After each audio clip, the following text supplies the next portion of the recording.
Welcome back. We're going to analyze the snap analysis again and look at who needs more, who needs less, and how productive these guys with their time on the field. And I was very encouraged, but let's be real. This was the Browns, so we're grading on a fucking curve. What's up? It's your boy Cintron. Come back at you with another analysis video. And kid you not, that's my real name. Game ball, 3 stars, and snap count analysis. We're just going to focus on the latter. Week 6, Eagles versus the Browns. So I look at who played the most, who played the least, and who impressed in week 6 action. And there definitely was some highlights.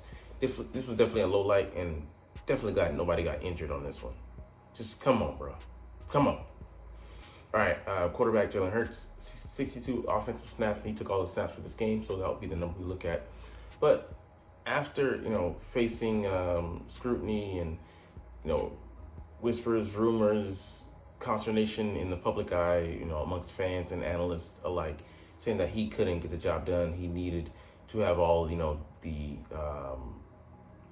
apples in his court, or whatever you want to say. Man, let's just be honest. Jalen came out and played a pretty good damn game. He was 0 for 5 to start the game, but you never would have figured that. I think he finished with maybe 7 incompletions total, but it was a pretty stellar day. But more, the best thing to highlight from him that he was turnover free, had 2 TDs, 0 interceptions, 264 for the day. But yeah, he went 16 of 20, so he had 4 and missed 5. So he missed 9. Anyways, he came out there and he was a big reason why we won this game. Didn't have a sail on the ground, but that speed option, he looked damn fast. So when they get more comfortable and they get more into a rhythm and not just scattershot with the play calls, and more, build off of, no pun intended, but more build off of things that, concepts that they're using, and replay them, layer them back in later in the game, will be more dangerous, because he was definitely, that on that play. And, he was a game manager. We ran the ball 36 times, 14 by him. Some of those he called his own numbers. Some of them he was scrambling, but he looked good out there. And it's just a reminder, and I get it. It was just against the Browns, but their defense is legitimate. We need to, like Seth Joyner said, take some baby steps and not be reticent to just throw the baby out with the bathwater. It's a positive step in the right direction, and that's what we want to see from Hurts. Yeah, he got his weapons back. That's what I wanted to say earlier. And people bemoan about, bitch and moan about, oh, you can't play without those guys. It's what he's equipped with. So let's just roll with it. It's not his fault that AJ is one of the best receivers in the league. It's not his fault that Devontae Smith is one of the 20 best receivers in the league. Not his fault that, not Grant Calcaterra, even though he had a stellar game. Dallas Goedert is one of the top 10 best tight ends in the league. It is what it is. We roll with it. And, let the guy do what he does. And he's won a whole bunch of games. He's a force multiplier when we use him the right way. And this was a strikingly good balance for him in the run game, pass game ratio. So I don't want to hear any criticism, but there's just the haters lurking in the darkness, waiting to strike, waiting to pounce. These fake Eagles fans. So whatever. Running back Saquon Barkley, 49 snaps. They set a goal to, bog him down and to, load the box, make sure he didn't get loose. He wasn't elusive, but, it is what it is. He's going to have days like this, but still, we had success in the passing game because we still committed to the run game. So that's what I want to see, especially him going home next week to the Giants, and we need to highlight him and make sure he gets his revenge. A dish best served cold to those Giants who gave him a disrespectful contract and attempt at re-signing him back, and then tried to lay away him. We'll come back to it if you have time. Kenneth Gainwell, success can be imbued to Saquon Barkley, as well as the offensive play caller, the way he layered, called those plays, and had him, run into open space. Wide receiver, Devonta Smith and A.J. Brown being back, it just was huge. I mean, obviously, you saw what, the numbers they put up and the impact they had. A.J. Brown one-on-one, he was just eating all day. So, I will say that that play that went to him at the end of the game, I'm sketchy on that. Reviewing it, it was a good shot because low percentage, one-on-one, he knew what he had, and he just put it in a spot where pretty much AJ was the only one going to be able to make a play on that ball. But, if it falls incomplete and we have to kick the ball back to the Browns, we will be kicking ourselves. So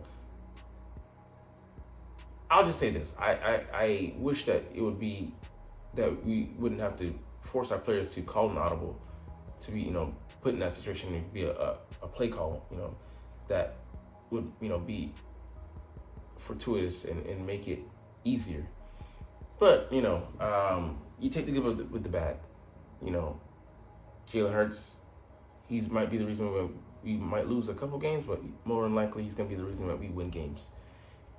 And, me reassessing it 24 hours later, I'm like, let the boys be boys. Yeah, just let them go out there and play.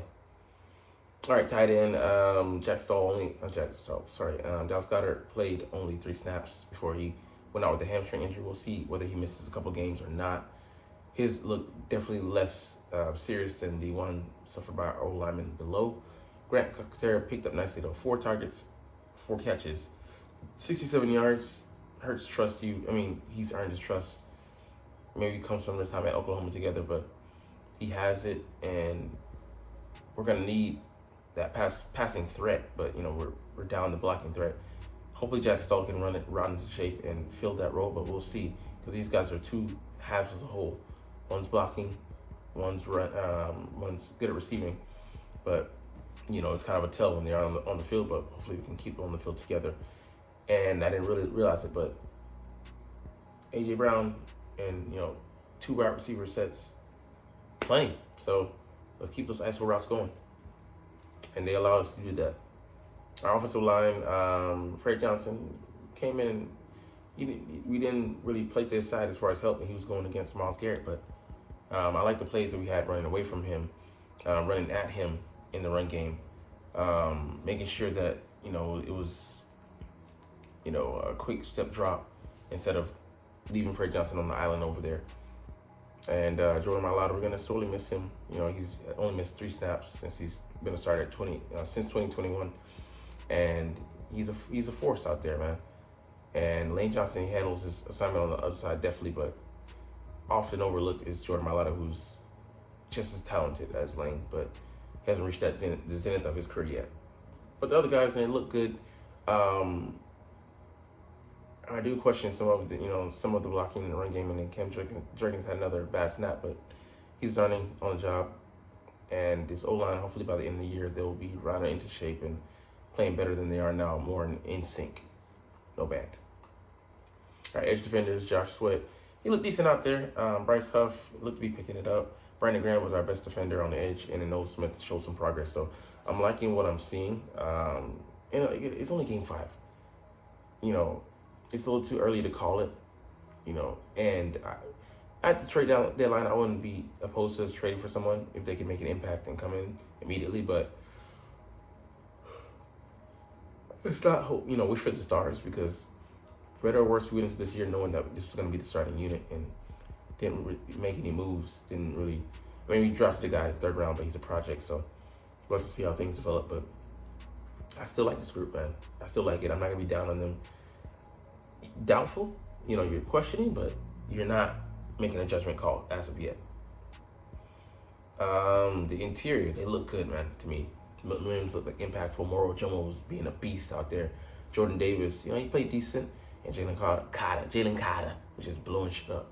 Thomas Booker didn't notice him, but I imagine that he had an impact out there. But I was really encouraged by Moro Jomo being in that pass rusher on the inside and just beating the guards. He's really took a step up in his 2nd year, after being kind of, incognito. I meant to say incognito, but damn, I was like, let's roll with it. Damn, it's too late. Came out my brain. And on my tongue. Pause. But I'm really liking what I'm seeing from him. So those guys, man, I'm really feeling like they made the right move, keeping Booker, rolling with Ojomo being one of the main guys, and Milton Williams being that steady guy, being the most experienced guy in that interior. So hopefully we can continue to build on that. Now to talk about Nakobe Dean, he made some tackles, man. He did make some, but it's becoming a theme. Okay, last game, it was because of the weather. I get it, playing in the type of environment, but this game, where are the excuses? And we're playing up against the Browns. And are we kind of seeing what he's the maximum of what he could be? He's only in his first year starting, and yes, he's in his third year, totally. But does he deserve some more grace? I'm gonna give him the whole season to, like I said, thoroughly evaluate. But I would have liked for us to have held on to Devin White. It's so weird that we just got rid of him without letting go. But it's just so Eagles to do. Because we wanted Nakobe to win the starting job, wanted him to play, and get to that situation later in the in a short. But I don't like the way they did it, man. You know what I'm saying? All right, now to the cornerbacks and safeties. Quinyon Mitchell, man, he's playing stellar, lights out. He was getting ready for his first pick, and then C.J. Gardner-Johnson stole it from him. I'm just happy both of those guys were safe, but I was pissed off in the moment. Like, C.J., what the fuck are you doing? Play over the top, but it's a trust issue. He's not trusting Quinyon to make that play because we've been letting each other down all season, or even betrayed. Darius Slade looked good before he went out. Concerning. Cooper DeJean, man, he looked excellent. 52 snaps. Looked good in the slot. Looked good covering guys downfield. Was in pass coverage against Jerry Jeudy in the end zone when they threw it. Defended it. He was there, had tight coverage. So I'm loving what I'm seeing. Avonte Maddox did play. I think it was a catch when he was in there in one snap. I'm just like, horrible. So I'm glad they made this move, and I'm glad that they let Cooper get up to speed first instead of just throwing him out there to the wolves and potentially risking ruining his confidence early on. So Isaiah Rodgers looks solid out there, and he looks quick coming out of his breaks and stuff. So Slade had to miss some more time. I feel confident in the guys we had. Keely Ringo didn't look too bad either. So I love the DB room we have this year. It's night and day compared to last year. And that's pretty much it. But I'm encouraged by what I saw. But like I said, it was against the lowly Browns. We'll have to see if they can repeat at least amongst equally talented or same area, because we're going up against a talented defense in the Giants. But on offense, they are very mercurial, so we'll see what they have to offer. But they do have some pieces that can be explosive. Darius Slayton can be an explosive guy, 4-3 guy. Jalen Hyatt, low 4-4s. Wanda Robinson, coming back from the ACL, he looks to be better. Neighbors, I don't want him anywhere in my neighborhood. Dude is talented, so we'll see. But like I said, I'm feeling good coming out of this one overall. Like I said, it's sucky that our coach put us in that position to overrun calls and stuff like that, but we're overcoming this year effect. It's sad to say, but that's how we have to play it. But hey, we'll stop talking about the video here. We'll end the video here, anyways. But you're not even watching though. But like I said, it's all good, and I love talking about the Eagles and I love making these videos. So we're trying to do this officially, but as always, it's fly Eagles fly, and let's motherfucking go. Like, comment, share, subscribe. Thanks for watching. Check me out at Cintron Anime, Cintron Life, or Cintron Laughs, or other social media.